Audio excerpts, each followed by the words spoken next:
Hi guys, இன்னைக்கு நம்ம பார்க்க போறது பிரெட் மசாலா ரெசிபி. இது உங்கள் தேவிகா. நீங்க பார்க்கறது பாண்டி ட்ரியோஸ் உலகம். வாங்க வீடியோக்குள்ள போலாம்.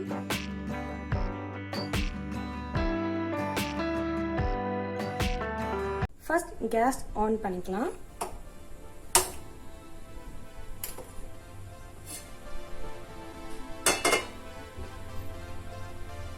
ஒன் ஸ்பூன் ஆயில் ஊற்றிக்கலாம்.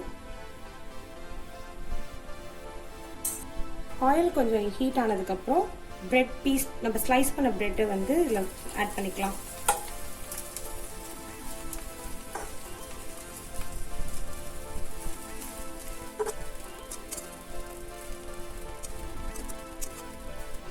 ஃபைவ் மினிட்ஸ்க்கு நம்ம இந்த மாதிரி பிரெட்டை வதக்கிறதுக்கு அப்புறம்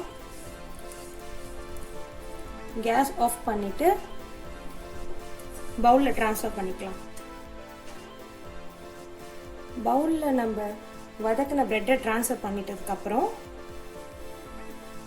அதே பேன் வச்சுட்டு கொஞ்சம் ஆயில் ஆட் பண்ணிக்கலாம். ஆயில் ஆட் பண்ணதுக்கப்புறம் கொஞ்சம் சீரகம் போட்டுக்கலாம்.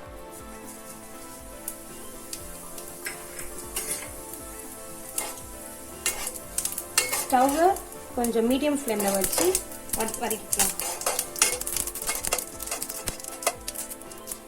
நெக்ஸ்ட்டு ஆனியனை பொடி பொடியாக கட் பண்ணி ஆட் பண்ணிக்கலாம். நம்ம ஸ்டவ்வை வந்து மீடியம் ஃப்ளேமில் வச்சு இது எல்லாத்தையுமே வதக்கிக்கலாம், இல்லைன்னா கருகிடும்.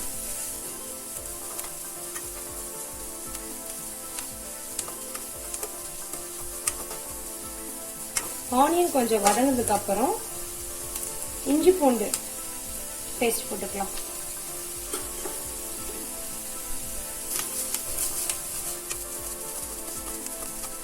நல்லா அந்த இஞ்சி பூண்டு ஸ்மெல் போகிற வரைக்கும் நம்ம வதக்கிக்கலாம். இஞ்சி பூண்டு ரா ஸ்மெல் போனதுக்கு அப்புறம் சில்லி ஆட் பண்ணிக்கலாம். சில்லி ஆட் பண்ணி வதக்கிக்கலாம்.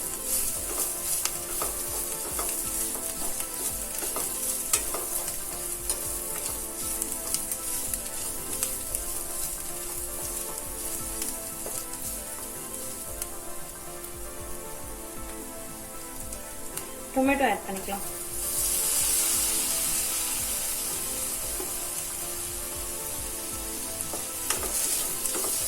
தக்காளியை நம்ம பொடி பொடியாக நறுக்கினாதான் சீக்கிரமாக வதங்கும்.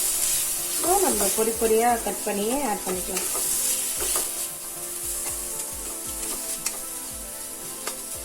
இப்போ டொமேட்டோ நல்லா வதங்கினதுக்கு அப்புறம் மசாலாவை ஆட் பண்ணிக்கலாம்.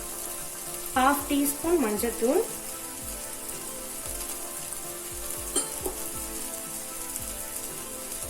1 teaspoon Kashmir red chili powder,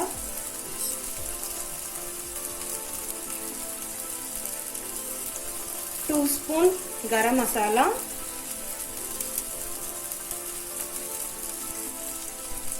1 spoon chaat masala,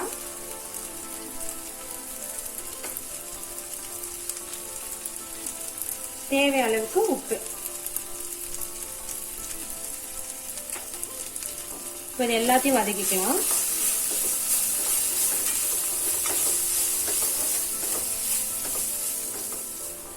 நம்ம ஆட் பண்ண மசாலாவோட நல்லா வதக்கிக்கலாம். வதங்கிடுச்சு.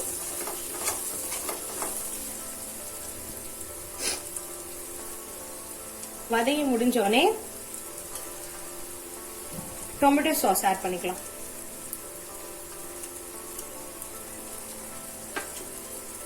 ஆட் பண்ணி வதக்கிக்கலாம்.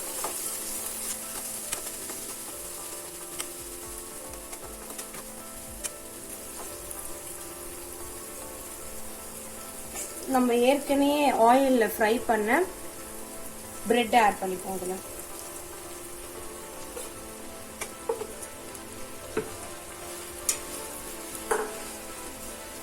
ஆட் பண்ணி நல்லா மிக்ஸ் பண்ணிக்கலாம். அந்த மசாலா எல்லாம் பிரெட் கூட கோட் ஆகிற அளவுக்கு நல்லா மிக்ஸ் பண்ணிக்கலாம்.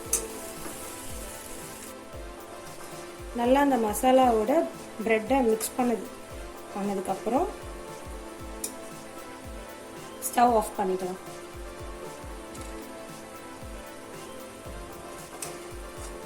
இப்போ மிக்ஸ் பண்ண அந்த பிரெட்டை பவுலில் ட்ரான்ஸ்ஃபர் பண்ணிக்கலாம்.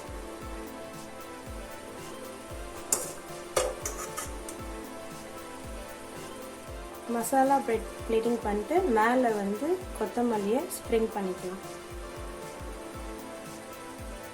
அவ்வளோதான், நம்ம quick evening snacks masala bread ready.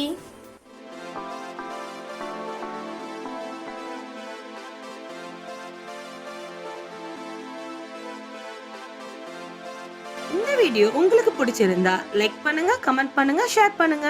கூடவே சப்ஸ்கிரைப் பண்ணிட்டு பக்கத்துல இருக்க பெல் ஐகானிக்க கிளிக் பண்ணிக்கோங்க. அப்பதான் இதுக்கப்புறம் நான் போடுற வீடியோஸ் எல்லாம் உங்களுக்கு ரீச் ஆகும்.